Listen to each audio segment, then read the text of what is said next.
Salut tout le monde, c'est Mélane. Je suis désolée pour cette voix un petit peu moche. Je suis enrhumée. Mais, désolée, j'ai la voix un petit peu cassée. Je vous retrouve dans un... je vais y arriver. Je vous retrouve dans un autre décor aujourd'hui. Je suis dans mon salon. Puisque j'avais envie de tester, déjà de filmer un vlog. Puisque je suis en vacances cette semaine et j'avais envie d'essayer d'en faire un, puisque j'en ai jamais fait et j'aimerais vous partager par exemple ce que je vais lire durant ma semaine de vacances, ou en tout cas ma petite pile à lire que j'ai confectionnée. Dans le cadre aussi du Pumpkin Autumn Challenge, vu que la dernière vidéo que je vous ai faite c'était ce que je prévoyais de lire. Donc pour le Pumpkin Autumn Challenge, je suis en bonne voie. J'ai lu déjà pas mal de choses. Je vous ferai un update lecture prochainement, mais là c'est pas vraiment l'objet de la vidéo. Donc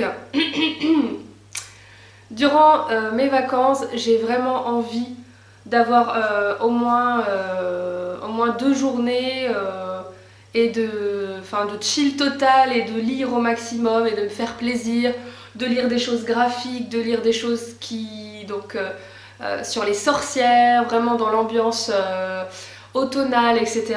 Et j'ai pas mal de petites choses qui vont me plaire. J'en suis sûre d'ailleurs, qui vont me plaire. En premier, j'avais fait, donc je vais vous présenter déjà un petit peu les petites choses que je prévois de lire.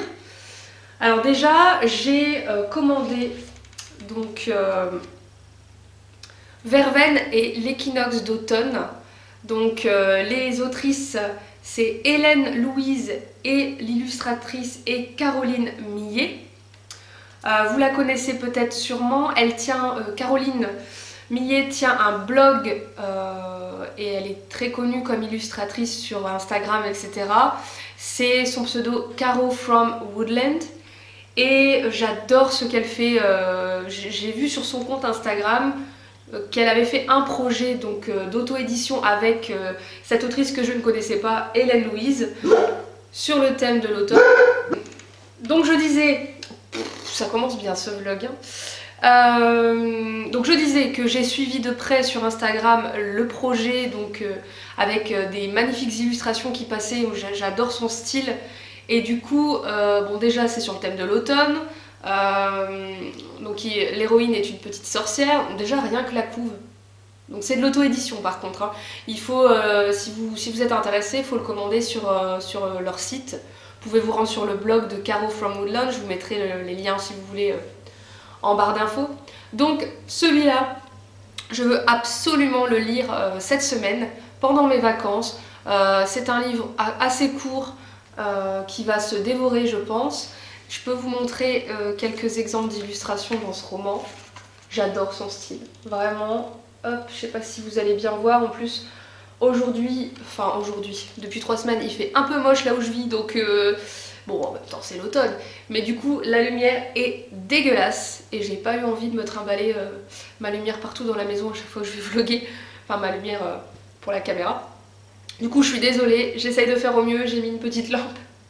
Mais ça va peut-être pas être top. Bref, ça va être une lecture toute douce qui va faire du bien. En plus, qui rentre totalement pour le Pumpkin Autumn Challenge, c'est-à-dire il va rentrer dans la catégorie sorcière et dans la catégorie enfance, vu que c'est un peu un livre...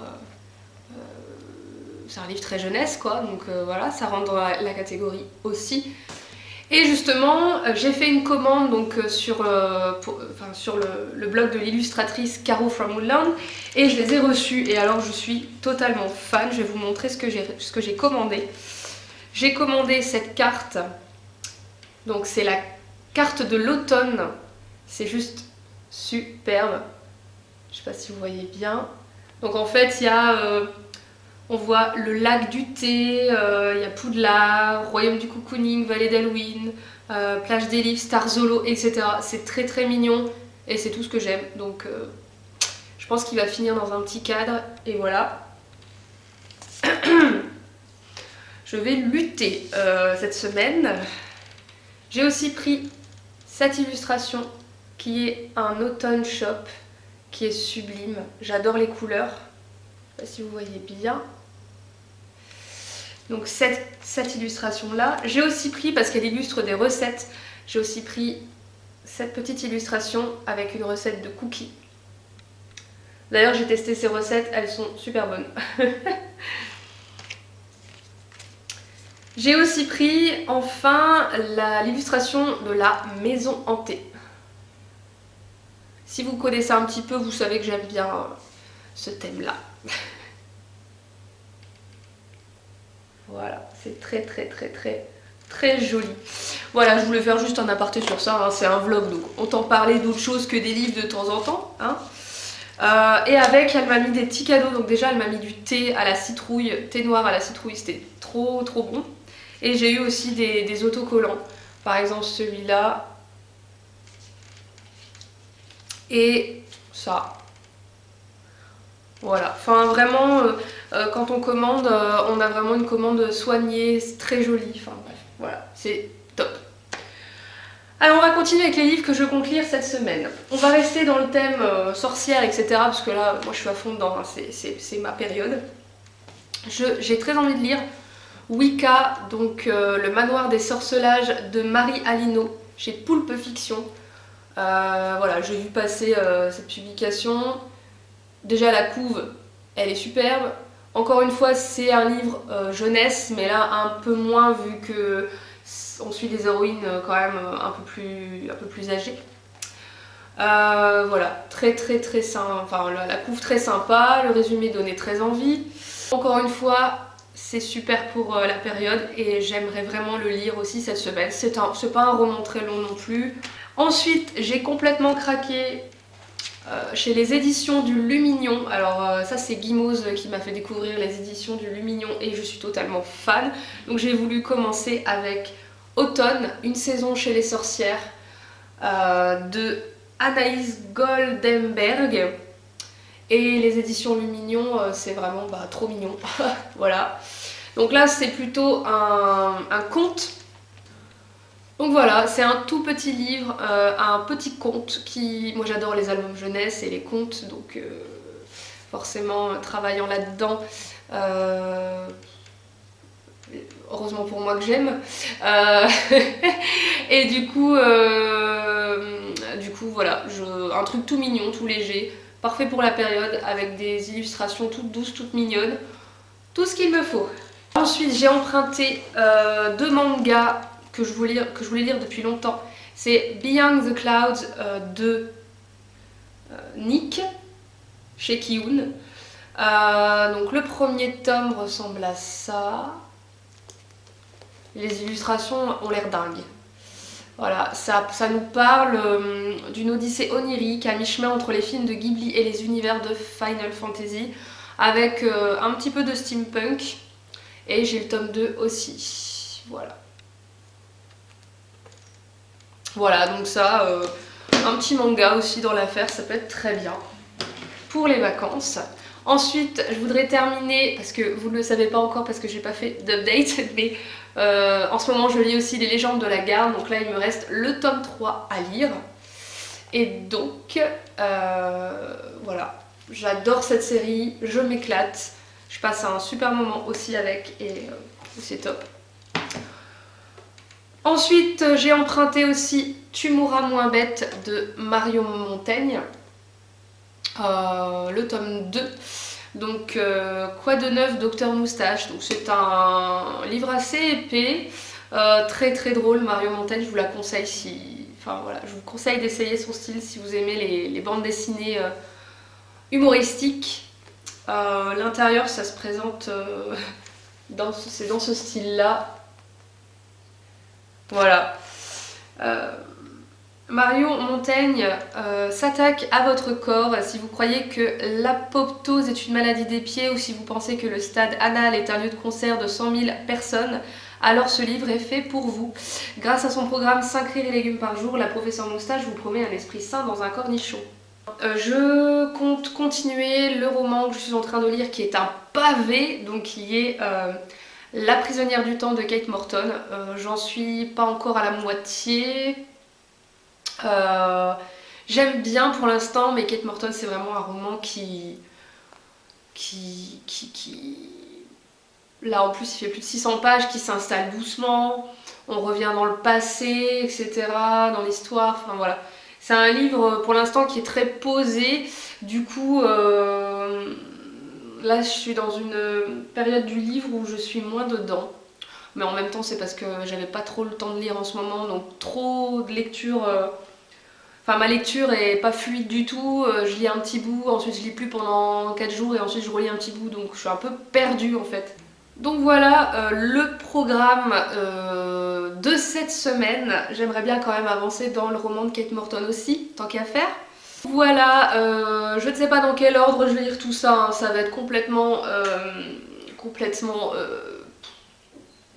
à l'envie, hein, on va dire. Je suis encore une fois désolée pour cette voix. Je parle du nez, ça doit pas être très agréable pour vous.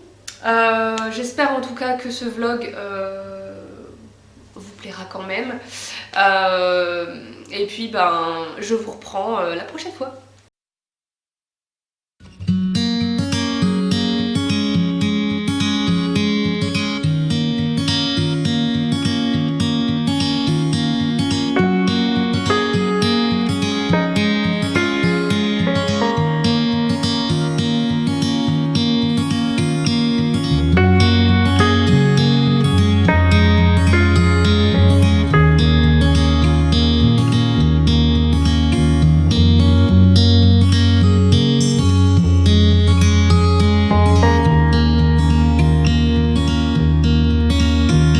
Tout à l'heure j'ai lu les Légendes de la Garde, le 3e et dernier tome, et j'ai vraiment trop adoré.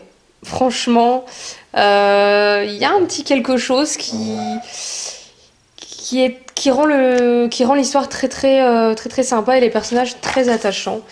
Ouais, je trouve que les dessins sont très bien faits, que les personnages... que c'est très réaliste, assez violent, très cru. Ouais, j'ai vraiment passé un super moment avec ces livres. Je le conseille vraiment à tout le monde parce que c'était vraiment un moment...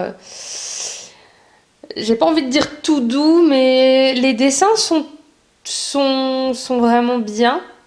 Vraiment bien. Mais l'histoire, j'avais envie de dire tout doux, mais l'histoire est pas toute douce, quoi. C'est vraiment... y a beaucoup de combats, de morts, Ouais, voilà, c'est un monde assez cruel, assez réaliste, quoi. Donc, on pourrait se dire que c'est très jeunesse quand on regarde la couve, mais non, en fait.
je reviens aujourd'hui pour vous faire un petit update dans ce vlog.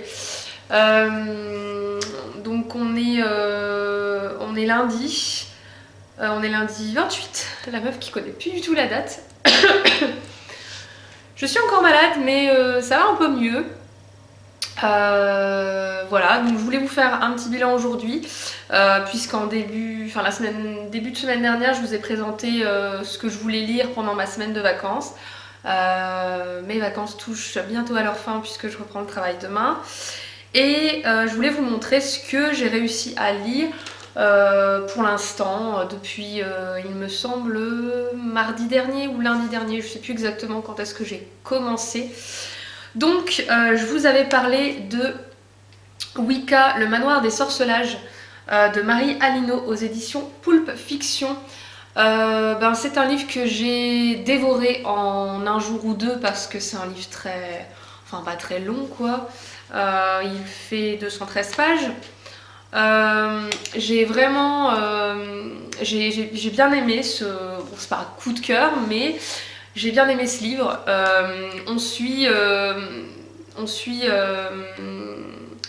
une famille donc avec Avril et Octobre qui sont frères et sœurs et qui sont sorciers. Ils vivent dans un manoir avec leur grand-mère. Et en fait, le scénario est pas super original. Enfin, le pitch est pas non plus super original. En fait, du jour au lendemain, en fait, leur ville est protégée par une sorte de cercle magique avec des enchantements, etc. Et du jour au lendemain, il va y avoir une pierre magique qui va disparaître, qui va rompre le cercle. Et du coup, tous les sorciers de la ville et entre autres cette famille va devoir enquêter sur l'affaire, quoi. Puisque le cercle magique étant rompu, il y a des sortes de démons, des esprits maléfiques qui commencent à arriver, qui commencent à manipuler les gens dans la ville, etc., dont nos héros. Et voilà, ils vont essayer de rectifier le tir, on va dire. C'est un pitch assez simple, mais vraiment j'ai passé un moment... En fait, si vous voulez, il m'a pas déçue parce que les attentes que j'avais, il y a répondu. Je voulais personnellement une ambiance avec de la magie, des fantômes, des démons, des sorciers, une ambiance, une atmosphère comme ça un peu d'automne avec Halloween, etc. Puisqu'on parle aussi, ça se passe entre autres à la période d'Halloween. Et j'ai pas été déçue, même si l'histoire est simple, elle est elle est bien faite, elle est simple mais elle est bien faite. Les personnages sont attachants et surtout l'écriture est très très agréable et très jolie. Enfin, j'ai trouvé. C'était le premier livre de l'auteur que je testais. Et franchement, c'est jeunesse sans l'être trop. Je sais pas comment dire, mais c'est destiné quand même à un public beaucoup plus jeune que moi. Et je trouve que c'est assez... c'est accessible à des âges plus... en même temps, la jeunesse, c'est accessible à tout le monde. Hein, mais, je veux dire, c'est pas si jeunesse que ça. Voilà. Alors attention, hein, je dis que c'est pas jeunesse, mais c'est pas du tout... Il n'y a pas du tout de choses... il n'y a rien de choquant, il n'y a rien de... Voilà, ça reste... C'est très très très très soft. Mais je sais pas, ça a un côté...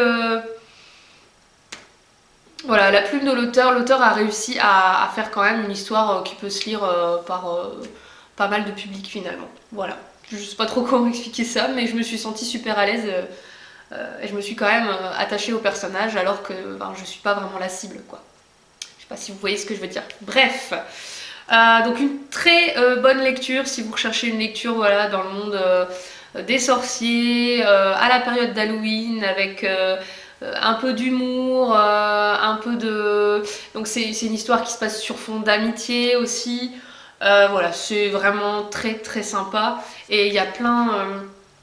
c'est agrémenté à l'intérieur de... d'illustration, c'est écrit assez gros. Voilà, si vous avez envie d'un petit bonbon qui se dévore vite, ben voilà, c'est un peu ça. Voilà, donc une très bonne lecture, je l'ai fini en deux petits jours. Voilà. Ensuite, j'ai lu le premier tome, donc je vous avais dit que j'allais le lire, hein, effectivement, je l'ai fini. Donc Beyond the Cloud, la fillette tombée du ciel par Nick. Le tome 1 aux éditions Kiun. Franchement, j'ai été charmée par les dessins qui sont très très très beaux, qui sont en noir et blanc. Enfin, il n'y a qu'au début où souvent on a de la couleur, mais vraiment le dessin est très très très beau, très travaillé. Il y a beaucoup de détails en fait dans ce monde un peu... c'est vraiment tout mignon. C'est un univers très sympa et le héros est très attachant et c'est très intriguant. Que vous dire d'autre? Et je vous les conseille à fond. Un très beau dessin, une histoire toute choupinette et un univers très intéressant. Voilà. Je les ai écoutés avec une petite musique instrumentale derrière, c'était parfait. Alors après, je vous avais dit que j'allais essayer d'avancer sur le livre de Kate Morton. J'avoue, je bug un peu. Je suis quasiment à la moitié sur ma liseuse sur ce livre. Et d'habitude, le livre que j'avais lu de Kate Morton, Les Brumes de Riverton, ça a été un coup de cœur. Et là, avec le dernier livre, La prisonnière du temps, j'ai un peu de mal. Alors, je pense que je le mets en pause, je vais pas l'abandonner. Mais pour l'instant, à chaque fois que je retourne dessus, je prends pas plaisir à le lire, donc du coup, je vais arrêter pour l'instant. Je sais pas, je trouve qu'il y a beaucoup de longueur, et en fait, c'est un truc où tu repars dans le passé, il y a beaucoup de personnages, je sais pas, je trouve ça long, il y a beaucoup de longueur, donc du coup j'ai un peu de mal. J'adore toujours autant sa plume, mais j'ai vraiment beaucoup de mal avec l'histoire et les longueurs du truc, donc ouais. Alors sinon, un livre que j'avais pas du tout prévu de lire à la base, en fait je suis allée chez ma mère et je l'ai vu sur ses étagères et du coup j'ai fait « Ah ouais tiens, je lirais bien ça en ce moment ». Ouais, donc du coup, c'est vrai que je suis un peu comme ça, c'est pour ça que avec moi les piles à lire, j'aime bien pour avoir une idée et puis pour piocher dedans, comme là j'avais très envie de lire certaines choses donc je les ai mis dedans. Mais entre deux, avec moi, ça s'agrémente toujours d'autres choses. Et du coup, je lui ai pris dans son étagère Après toi de Jojo Moyes. Ça fait très longtemps que j'avais lu. Ça fait quand même quelques années peut-être que j'avais lu Avant toi. Peut-être 2 ans, 3 ans. Ouais, peut-être 3 ans. Enfin, je sais plus quand est-ce qu'il est sorti. J'avais lu avant le film même d'ailleurs. Et là, je sais pas pourquoi, je l'ai vu dans l'étagère, j'ai fait ah oui, tiens, j'ai envie de ça, j'ai envie de ce genre-là, histoire de vie. Et j'avais envie de retrouver l'héroïne, donc Lou, que j'avais énormément aimé dans le tome 1 et que j'adorais vraiment sa personnalité, j'adorais vraiment la suivre. Et là, ouais, alors, pourtant, pendant je ne sais combien de temps, je me suis dit non, je lirai pas la suite. Enfin, vous comprenez, pour ceux qui connaissent l'histoire du 1, tu te dis bon, tu peux finir comme ça. Bon, j'avais même peur de lire la suite. Je me suis dit ouais, peut-être que ça va être plan-plan, il se passera rien de spécial, machin. Je sais pas, j'avais un peu cet a priori là. Bon, après, ça peut se comprendre vu la fin du 1. Mais voilà, bizarrement d'un coup, j'ai voulu retrouver, surtout pour le personnage principal, donc Lou, et je voulais vraiment savoir ce qu'elle devient après le tome 1. Comme ça, d'un coup. Bon, ça m'a pris, alors que ça fait des années que j'ai dit que je voulais pas vraiment en lire sans plus. Bref, donc, et bizarrement, je l'ai commencé, et là, je ne peux plus m'arrêter. Je suis environ à la moitié, et alors, mais je le dévore à une vitesse. C'est un livre qui fait à peine 500 pages, mais c'est vrai que ça m'emporte. C'est c'est trop bizarre. Enfin, je veux dire, je pensais pas avoir l'envie de le lire et là je suis à fond dedans. Bref, c'est trop bizarre. Mais c'est trop bien. C'est exactement le genre de lecture qu'il me fallait cette semaine. Un truc où ça va tout seul, ou voilà. Et j'aime beaucoup pour l'instant. Je trouve que l'héroïne, elle est vraiment très très très attachante. Et j'ai vraiment envie de savoir quel va être son chemin, son avenir. Voilà. Je suis trop attachée à elle. Et c'est vrai que depuis le début, ben, il se passe quand même pas mal de choses, hein, pour ceux qui connaissent. Il y a notamment une rencontre qu'elle fait. Enfin, elle fait plusieurs rencontres, mais il y a quand même une rencontre qui a été une grande surprise pour ceux qui connaissent. Je vais pas en parler là maintenant parce que je n'ai pas envie de spoiler. Mais voilà. Si vous hésitiez à lire la suite d'Avant toi, comme moi, ben franchement tentez le coup parce que moi dès le début ça m'a happé. Et l'écriture est très agréable et surtout l'héroïne, c'est surtout pour elle que je lis ce livre. Voilà, donc je vais essayer d'en relire encore aujourd'hui, je vous tiendrai au courant peut-être encore dans ce vlog si je le continue un peu. Je sens que pour moi ce montage ça va être un peu une catastrophe, je n'ai jamais monté de vlog et je vous avoue que j'ai filmé un peu par-ci par-là ma semaine, on verra bien ce que ça donne. Hein. J'espère que ça vous plaira en tout cas. Donc voilà, un livre qui n'était pas prévu, mais pour l'instant une très bonne lecture. Je pense que clairement il est midi, donc je vais me faire à manger en regardant Friends parce que en ce moment j'ai repris une lubie, je regarde Friends sur Netflix, donc voilà. Impressionné, je te jure. Fanny, si tu vas dans la vie, tu ferais mieux de mettre un casse-centre sous ta tunique la prochaine fois. Ouais, parce que quand t'es assis sur ton trône, eh ben, tout le monde a une vue sur tes